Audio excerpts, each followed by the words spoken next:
सतनाम श्री वाहिगुरु साहिब जीओ। बिलावल महला तीजा।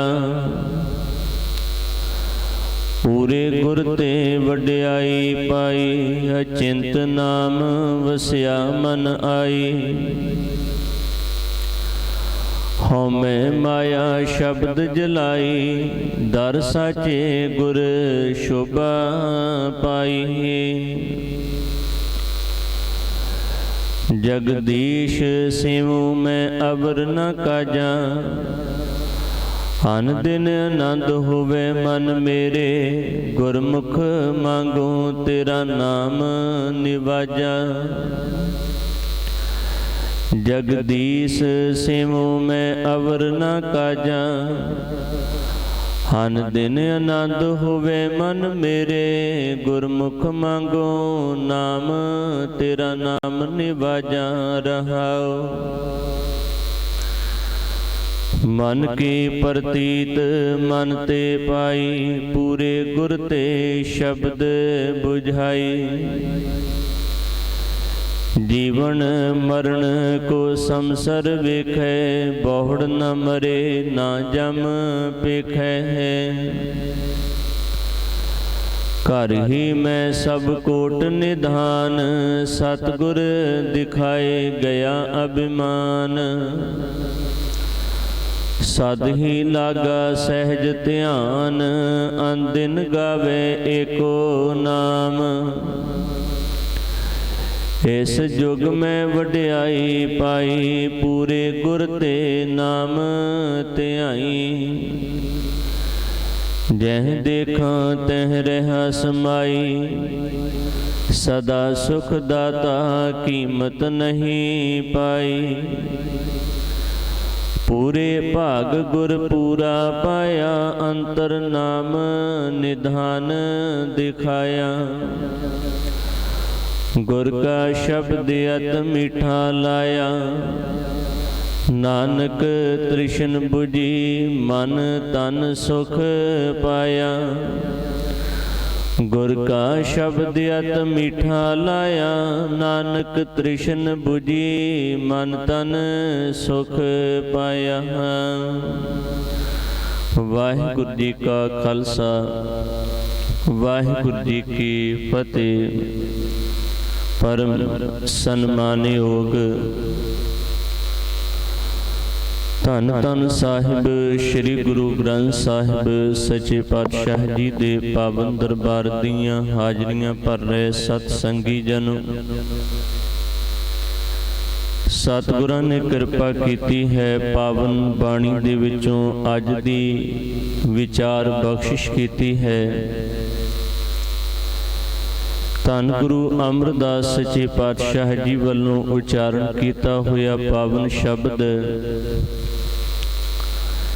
बिलावल राग दे अंदर धन गुरु ग्रंथ साहिब महाराज जी दे पावन अंक 798 उपर सुभायमान है।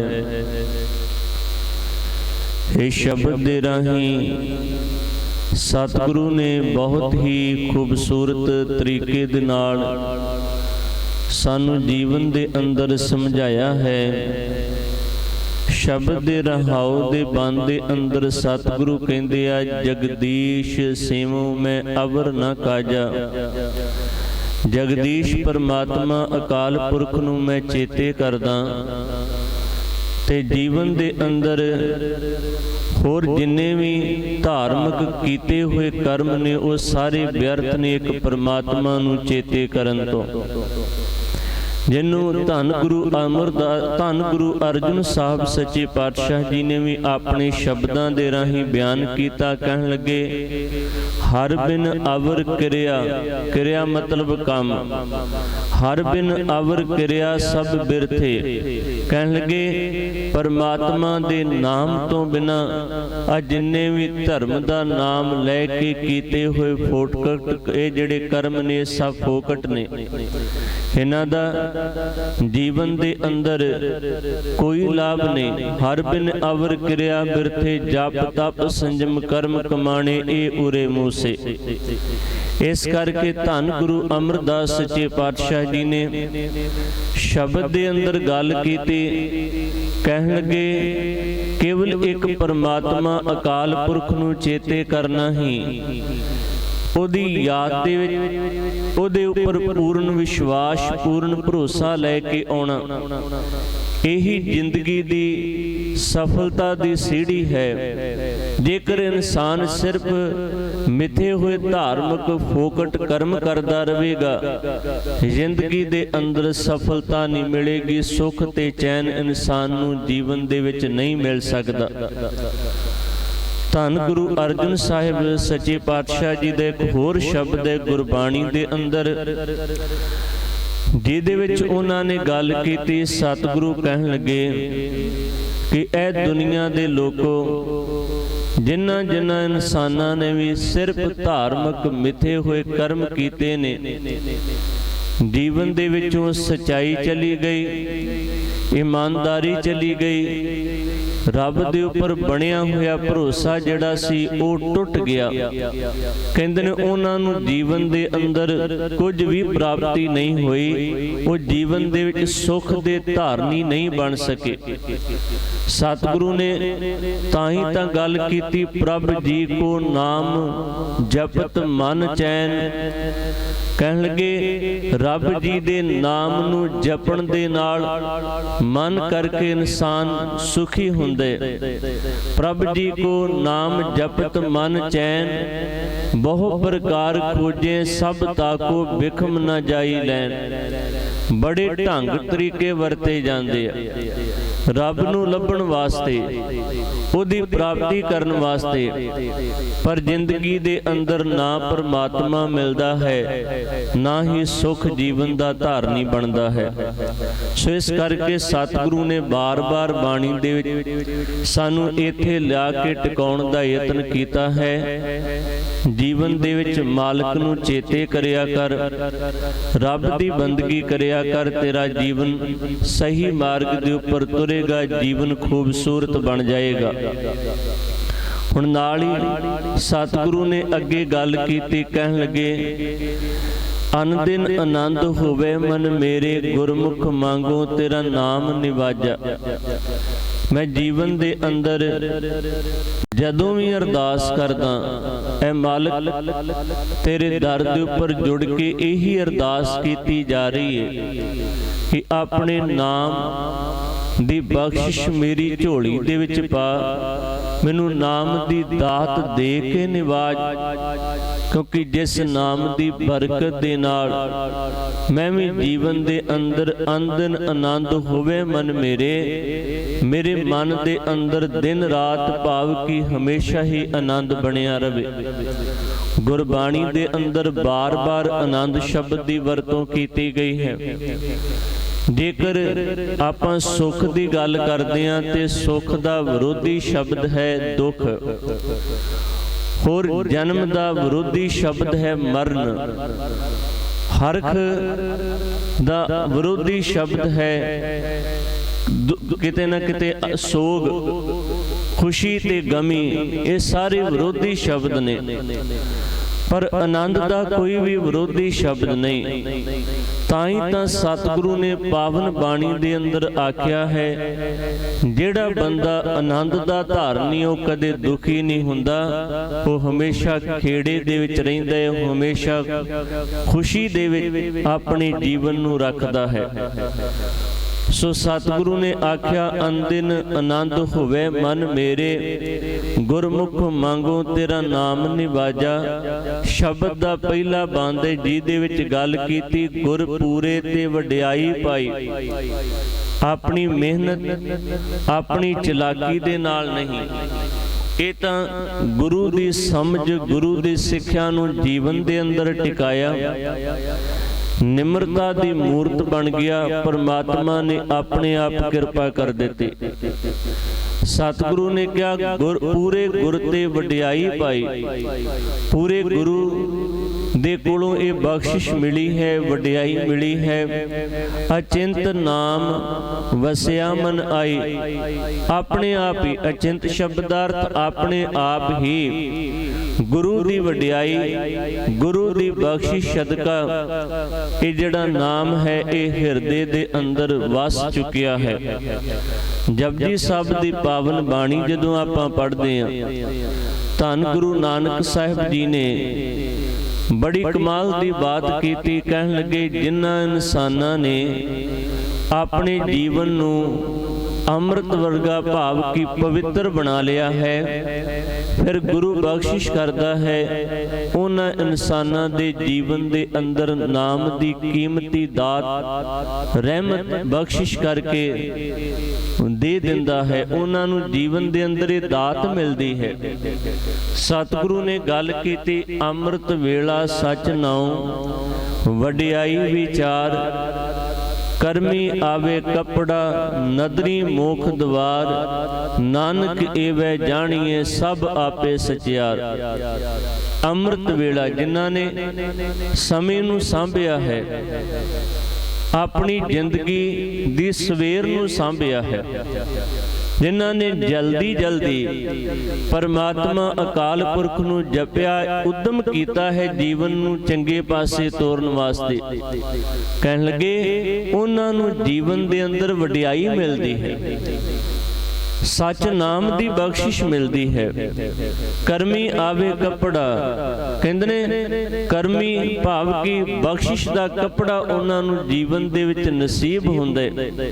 ਨਦਰੀ ਮੋਖ ਦਵਾਰ, ਮਾਲਕ ਦੀ ਬਖਸ਼ਿਸ਼ ਸਦਕਾ ਉਹ ਮੁਕਤੀ ਦਾ ਦਰਵਾਜ਼ਾ ਲੱਭ ਲੈਂਦੇ ਆ, ਭਾਵ ਕਿ ਜਿਉਂਦਿਆਂ ਜੀ ਹੀ ਮੁਕਤ ਹੋ ਜਾਂਦੇ ਆ। ਨਾਨਕ ਏਵੇ ਜਾਣੀਏ ਸਭ ਆਪੇ ਸਚਿਆਰ। ਕਹਿੰਦੇ ਨੇ ਇਹੀ ਤਰੀਕਾ ਹੈ ਜੀਵਨ ਦੇ ਅੰਦਰ ਸਚਿਆਰ ਬਣਨ ਦਾ। ਸੋ ਇੱਥੇ ਸਤਿਗੁਰੂ ਨੇ ਗੱਲ ਕੀਤੀ, ਅਚਿੰਤ ਨਾਮ ਵਸਿਆ ਮਨ ਆਈ, ਹਉਮੈ ਮਾਇਆ ਸ਼ਬਦ ਜਲਾਈ। ਮਾਇਆ ਦੀ ਅਧੀਨਗੀ ਦੇ ਅੰਦਰ ਆ ਜਿਹੜੀ ਹਉਮੈ ਨਿਤ ਜੀਵਨ ਨੂੰ ਖੁਆਰ ਕਰਦੀ ਸੀ। ਹਰ ਬੰਦਾ ਈਗੋ ਦੇ ਵਿੱਚ ਜੀਵਨ ਬਤੀਤ ਕਰਦੇ।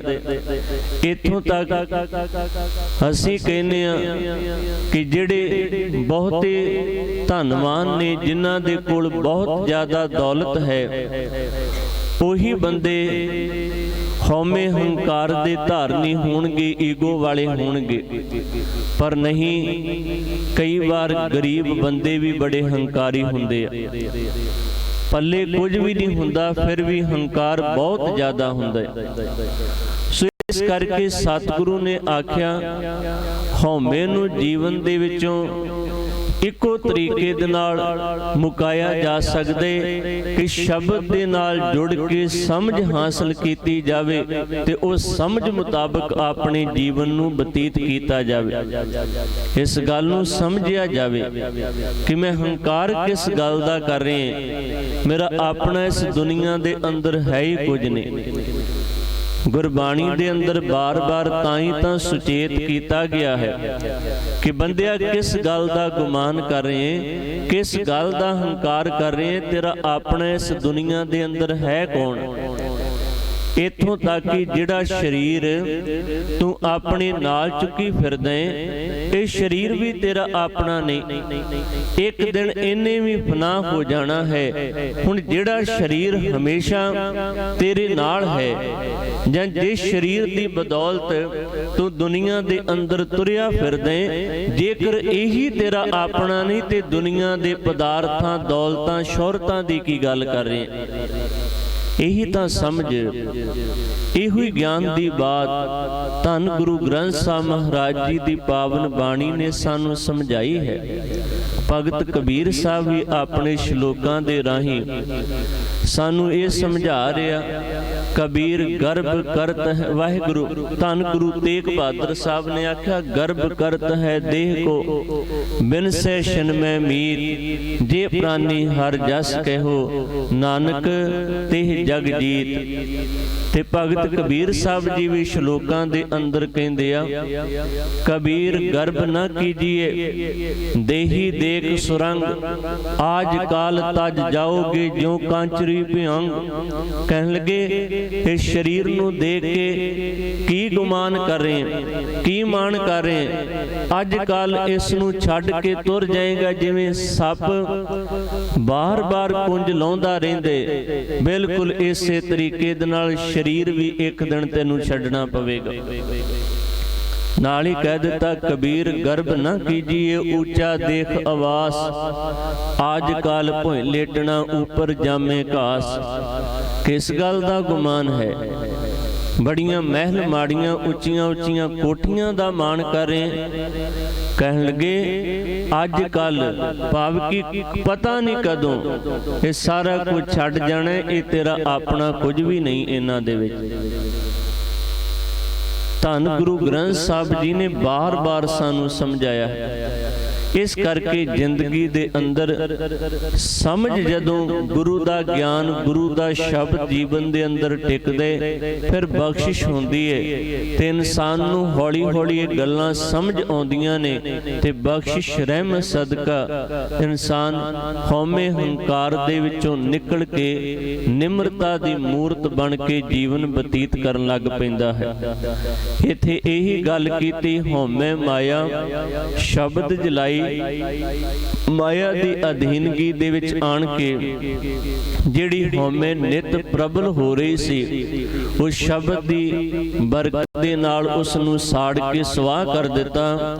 ਦਰ ਸਾਚੇ ਗੁਰ ਤੇ ਸ਼ੋਭਾ ਪਾਈ। ਇਹ ਗੱਲ ਪੱਕੀ ਹੈ, ਨਿਮਰਤਾ ਵਾਲੇ ਬੰਦੇ ਹੀ ਥਾਂ ਥਾਂ ਦੇ ਉੱਪਰ ਮਾਣ ਪ੍ਰਾਪਤ ਕਰਦੇ ਆ। ਹੰਕਾਰੀ ਬੰਦੇ ਹਮੇਸ਼ਾ ਜਲੀਲ ਹੁੰਦੇ ਆ, ਉਹਨਾਂ ਦੀ ਕੋਈ ਇੱਜ਼ਤ ਨਹੀਂ, ਕੋਈ ਪਤ ਨਹੀਂ। ਕਈ ਵਾਰ ਤੁਸੀਂ ਦੇਖਿਆ ਹੋਵੇਗਾ ਸੱਤਾ ਦੇ ਜ਼ੋਰ ਦੇ ਨਾਲ ਜਾਂ ਤਾਕਤ, ਦੁਨਿਆਵੀ ਤਾਕਤ ਹਾਸਲ ਕਰਕੇ ਉਹ ਆਪਣੇ ਸਾਹਮਣੇ ਤਾਂ ਲੋਕਾਂ ਨੂੰ ਝੁਕਾ ਲੈਂਦੇ ਆ, ਪਰ ਜਦੋਂ ਉਹ ਅੱਖਾਂ ਤੋਂ ਓਹਲੇ ਹੁੰਦੇ ਆ ਤੇ ਲੋਕ ਉਹਨਾਂ ਦੀ ਬੇਇੱਜ਼ਤੀ ਕਰਦੇ ਆ, ਉਹਨਾਂ ਨੂੰ ਬੁਰਾ ਭਲਾ ਕਹਿੰਦੇ ਆ।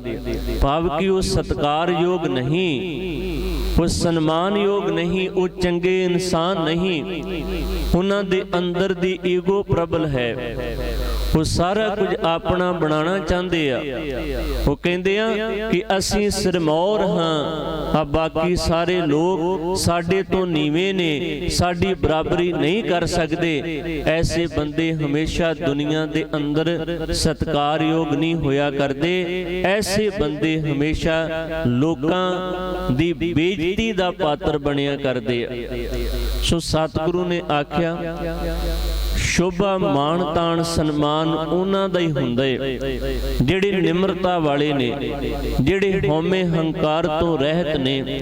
ਸੋ ਸਤਿਗੁਰੂ ਨੇ ਆਖਿਆ ਦਰ ਸਾਚੇ ਗੁਰ ਸ਼ੋਭਾ ਪਾਈ, ਭਾਵ ਕਿ ਨਿਮਰਤਾ ਵਾਲਾ ਬੰਦਾ ਦੁਨੀਆ ਦੇ ਵਿੱਚ ਵੀ ਮਾਣ ਸਤਿਕਾਰ ਖੱਟ ਕੇ ਜਾਂਦੇ ਤੇ ਸੱਚੇ ਪਰਮਾਤਮਾ ਦੇ ਦਰਬਾਰ ਦੇ ਵਿੱਚ ਵੀ ਇੱਜ਼ਤ ਵਾਲਾ ਬਣ ਜਾਂਦਾ ਹੈ। ਫਿਰ ਅੱਗੇ ਸਤਿਗੁਰੂ ਨੇ ਗੱਲ ਕੀਤੀ, ਕਹਿਣ ਲੱਗੇ ਮਨ ਕੀ ਪ੍ਰਤੀਤ ਮਨ ਤੇ ਪਾਈ।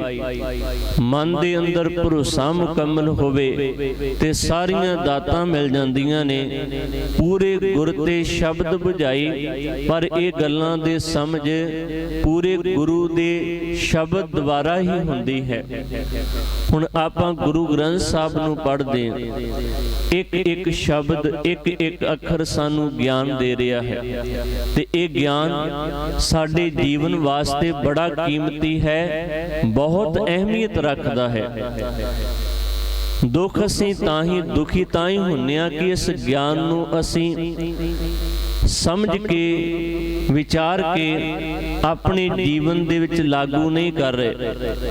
ਹੌਲੀ ਹੌਲੀ ਦੂਰ ਹੁੰਨੇ ਜਾਂਦੇ ਆ ਤੇ ਜਿੱਦਾਂ ਜਿੱਦਾਂ ਇਸ ਗਿਆਨ ਤੋਂ, ਇਸ ਸਮਝ ਤੋਂ, ਸ਼ਬਦ ਦੀ ਵਿਚਾਰ ਤੋਂ, ਗੁਰਬਾਣੀ ਤੋਂ ਅਸੀਂ ਪਾਸਾ ਵੱਟ ਕੇ ਦੂਰ ਨੂੰ ਜਾਵਾਂਗੇ, ਉਦਾਂ ਉਦਾਂ ਸਾਡੇ ਜੀਵਨ ਦੇ ਵਿੱਚ ਦੁੱਖ ਪ੍ਰਬਲ ਹੁੰਦੇ ਜਾਣਗੇ, ਦੁੱਖ ਵੱਧਦੇ ਜਾਣਗੇ। ਇਸ ਕਰਕੇ ਸਤਿਗੁਰੂ ਨੇ ਆਖਿਆ ਪੂਰੇ ਗੁਰ ਤੇ ਸ਼ਬਦ ਬੁਝਾਈ। ਚੰਗੀਆਂ ਗੱਲਾਂ ਦੀ ਸਮਝ ਚੰਗੇ ਸ਼ਬਦ ਦੇ ਨਾਲ ਪੂਰੇ ਗੁਰੂ ਵੱਲੋਂ ਦਿੱਤੀ ਹੋਈ ਬਾਣੀ ਨੂੰ ਪੜ੍ਹ ਸੁਣ ਵਿਚਾਰ ਸਮਝ ਕੇ ਜੀਵਨ ਦੇ ਅੰਦਰ ਟਿਕਦੀਆਂ ਨੇ। फिर अगे सतगुरु ने आख्या, जीवन मरण को समसर वेखे, जिन्हों इन्हां रमजां दी समझ आ जांदी ओ जन्म ते मौत नूं एक समान मनदा है। वो कहंदे मालिक ने जन्म दिता, ये भी ओदी रहमत है, मालिक ने मौत दे दिती, ये भी ओदी रहमत है। वो फिर जीवन दे विच जदों मौत हुंदी है ते कलपदा नहीं, दुखी नहीं हुंदा, वो तां कहंदे प्रभ तिस की वस्त तिस आगे राखे, प्रभ की आज्ञा माने माथे। जद अपना है ही कुछ नहीं, जिन्हें दिता सी उन्हें लै लिया। अक्सर दुनिया का दस्तूर है, इस पक्ष तो भी आपां थोड़ा जिहा समझण दा यतन करिए।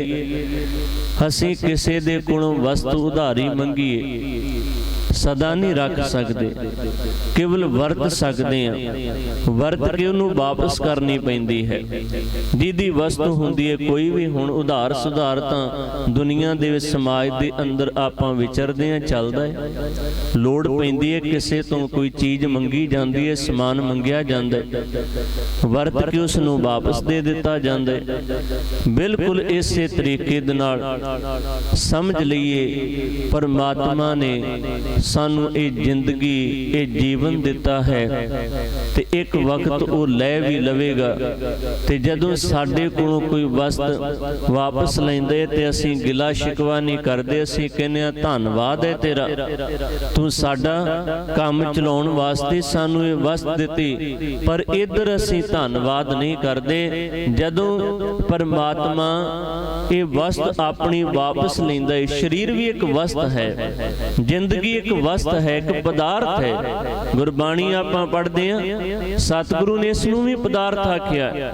जीवन एक जिंदगी एक पदार्थ है। कहण लगे परमात्मा ने पदार्थ तैनूं किरपा करके दिता, सारी जिंदगी तू इहदी वरतों कीती, अज मोड़न लगिया तू खुशी खुशी देण वास्ते तैयार नहीं। ते जदों जबरदस्ती लैंदे, वो अपना हुक्म ना लैंदे, ते फिर तू उन्नूं ताने देण लग पैने, परमात्मा तू साडे नाल माड़ा नहीं कीता, तू साडे नाल चंगा नहीं कीता। सो सतगुरु ने सारियां गल्लां गुरबाणी दे अंदर समझाइयां ने। जिस बंदे नूं समझ है वो जन्म ते मौत नूं बराबर मंनदे। वो कहंदे जन्म भी रब दी दात है ते मौत भी रब दी दात है, भी ओदी रहमत है। वो शुकराने दे विच टिक जांदा है। फिर अगे कहंदे ने बहुड़ ना मरे ना जम भेखे, वो फिर परत के बार बार जमदा ते मरदा नहीं। जमदूत ओदा कुछ भी बिगाड़ नहीं सकते। अगे क्या घर ही मैं सब कोट निधान, सारा कुछ तो इंसान दे अंदर मालिक ने रखिया है। सतगुर दिखाए गया अभिमान। कहंदे ने जदों गुरु ने अंदरों विचारां दा खजाना, समझ दा खजाना प्रगट करके दिखा दिता, सारा हंकार अभिमान जीवन दे विचों चला गया। सद ही लागा सहज ध्यान। कहंदे ने हमेशा वास्ते इंसान सहज अवस्था दा धारनी बन के चंगे बन्ने ध्यान लाउंदे रब जी दे नाल अपनी सुरत नूं जोड़ लैंदा है। अनदिन गावे एको नाम, फिर दिन रात एक मालिक दीआं वडियाइयां करदे, ओदे परोपकारां नूं चेते कर करके खेड़े दे विच जांदा है, विकास हुंदा रहिंदे। ते सतगुरु अगले बंद दे विच कहंदे आ, इस युग में वडियाई पाई, पूरे गुर ते नाम ध्याई। जिन्ना जिन्ना इंसानां ने पूरे गुरु दे कोलों समझ लै के ज्ञान लै के जीवन दे विच नाम दी प्राप्ति कीती है, जीवन नूं खूबसूरत बनाया है, किसी नियम ते मर्यादा दे अधीन ढाल लिया है। वो इंसान इस संसार दे अंदर वडियाई दे पात्र बने रहिंदे, उन्हां दा हमेशा मान ते सन्मान हुंदा रहिंदे। फिर अगे कहंदे ने फिर वो समझ लैंदे आ, जै देखां तैं रहा समाई। वो जिथे ਜਿੱਥੇ ਵੀ ਦੇਖਦੇ ਆ ਉੱਥੇ ਉਹਨਾਂ ਨੂੰ ਪਰਮਾਤਮਾ ਅਕਾਲ ਪੁਰਖ ਹੀ ਦਿਸਦਾ ਹੈ। ਸਦਾ ਸੁਖ ਦਾਤਾ ਕੀਮਤ ਨਹੀਂ ਪਾਈ। ਉਹ ਕਹਿੰਦੇ ਆ ਕਿ ਜਿਸ ਨੇ ਸਾਨੂੰ ਜਨਮ ਦੇ ਕੇ ਦੁਨੀਆ ਦੇ ਅੰਦਰ ਭੇਜਿਆ ਹੈ ਉਹ ਹਮੇਸ਼ਾ ਸੁੱਖਾਂ ਦਾ ਦਾਤਾ ਹੈ, ਸਾਨੂੰ ਸੁੱਖ ਦੇ ਰਿਹਾ ਹੈ, ਪਰ ਉਹਦੀ ਕੀਮਤ ਨਹੀਂ ਪਾਈ ਜਾ ਸਕਦੀ। ਉਹ ਕਿੱਡਾ ਵੱਡਾ ਹੈ, ਨਾ ਉਹਦੀ ਕੀਮਤ ਪੈਂਦੀ ਹੈ, ਨਾ ਉਹਦੇ ਵੱਲੋਂ ਦਿੱਤੀਆਂ ਹੋਈਆਂ ਦਾਤਾਂ ਦੀ ਕੀਮਤ ਪਾਈ ਜਾ ਸਕਦੀ। ਅਖੀਰ ਵਾਲੇ ਬੰਦ ਦੇ ਅੰਦਰ ਸਤਿਗੁਰੂ ਨੇ ਗੱਲ ਕੀਤੀ, ਕਹਿਣ ਲੱਗੇ ਪੂਰੇ ਭਾਗ ਗੁਰ ਪਾਇਆ। ਕਹਿਣ ਲੱਗੇ ਚੰਗੇ ਭਾਗ ਤੇ ਪੂਰੇ ਗੁਰੂ ਦੀ ਪ੍ਰਾਪਤੀ ਹੋ ਗਈ। ਫਿਰ ਅੱਗੇ ਕਹਿੰਦੇ ਨੇ ਅੰਤਰ ਨਿਧਾਨ ਨਾਮ ਨਿਧਾਨ ਦਿਖਾਇਆ। ਗੁਰੂ ਨੇ ਕਿਰਪਾ ਕਰਕੇ ਅੰਦਰੋਂ ਹੀ ਨਾਮ ਦਾ ਖਜ਼ਾਨਾ ਪ੍ਰਗਟ ਕਰ ਦਿੱਤਾ, ਦਿਖਾ ਦਿੱਤਾ, ਦੱਸ ਦਿੱਤਾ ਕਿ ਸਾਰਾ ਕੁਝ ਮਾਲਕ ਨੇ ਤੁਹਾਡੇ ਅੰਦਰ ਰੱਖਿਆ ਹੈ। ਬਸ ਜੋ ਜੋ ਖੋਜੇ ਸੋ ਨਿਭ ਜਾਵੇ। ਜਿਹੜਾ ਵੀ ਖੋਜਦਾ ਹੈ ਉਹ ਜ਼ਿੰਦਗੀ ਦੇ ਅੰਦਰ ਆਪਣੇ ਜੀਵਨ ਨੂੰ ਸਫਲ ਕਰ ਲੈਂਦਾ ਹੈ। ਅੱਗੇ ਸਤਿਗੁਰੂ ਕਹਿੰਦੇ ਨੇ ਗੁਰ ਕਾ ਸ਼ਬਦ ਅਤ ਮੀਠਾ ਲਾਇਆ, ਨਾਨਕ ਤ੍ਰਿਸ਼ਨ 부ਜੀ ਮਨ ਤਨ ਸੁਖ ਪਾਇਆ। ਜਿਨ੍ਹਾਂ ਨੂੰ ਵੀ ਗੁਰੂ ਦਾ ਸ਼ਬਦ ਮਿੱਠਾ ਲੱਗਦਾ ਹੈ, ਚੰਗਾ ਲੱਗਦਾ ਹੈ, ਇਨਸਾਨ ਆਪਣੇ ਜੀਵਨ ਦੇ ਵਿੱਚੋਂ ਤ੍ਰਿਸ਼ਨਾ ਨੂੰ ਮੁਕਾ ਕੇ ਮਨ ਤੇ ਤਨ ਕਰਕੇ ਸੁਖੀ ਹੋ ਜਾਂਦੇ ਆ। ਭਾਵ ਕਿ ਹਮੇਸ਼ਾ ਉਹਨਾਂ ਦੇ ਜੀਵਨ ਦੇ ਅੰਦਰ ਸੁਖ ਬਣਿਆ ਰਹਿੰਦਾ ਹੈ, ਖੇੜਾ ਆਨੰਦ ਤੇ ਖੁਸ਼ੀ ਬਣੀ ਰਹਿੰਦੀ। ਸੋ ਸਤਿਗੁਰੂ ਨੇ ਗੁਰਬਾਣੀ ਦੇ ਅੰਦਰ ਬਾਰ-ਬਾਰ ਸਾਨੂੰ ਚੰਗੀ ਸੇਧ ਦੇ ਕੇ ਚੰਗੇ ਪਾਸੇ ਜੁੜਨ ਵਾਸਤੇ ਪ੍ਰੇਰਿਤ ਕੀਤਾ ਹੈ। ਤੇ ਸਾਡਾ ਸਭਨਾਂ ਦਾ ਫਰਜ਼ ਬਣਦਾ ਹੈ ਕਿ ਗੁਰੂ ਦੀ ਸਮਝ, ਗੁਰੂ ਦਾ ਗਿਆਨ ਸਾਡੇ ਜੀਵਨ ਦੇ ਵਿੱਚ ਟਿਕੇ, ਸਾਡਾ ਵੀ ਭਲਾ ਹੋਵੇਗਾ। ਵਿਚਾਰਾਂ ਕਰਦੇ ਆਂ ਬੇਅੰਤ ਭੁੱਲਾਂ ਗਲਤੀਆਂ ਹੋਈਆਂ ਨੇ, ਗੁਰੂ ਅਤੇ ਗੁਰੂ ਕੀ ਸੰਗਤ ਬਖਸ਼ਣ ਯੋਗ ਬਖਸ਼ਦਿਆਂ ਹੋਇਆਂ ਪ੍ਰਵਾਨੋ ਜੀ ਫਤਿਹ। ਵਾਹਿਗੁਰੂ ਜੀ ਕਾ ਖਾਲਸਾ, ਵਾਹਿਗੁਰੂ ਜੀ ਕੀ ਫਤਿਹ।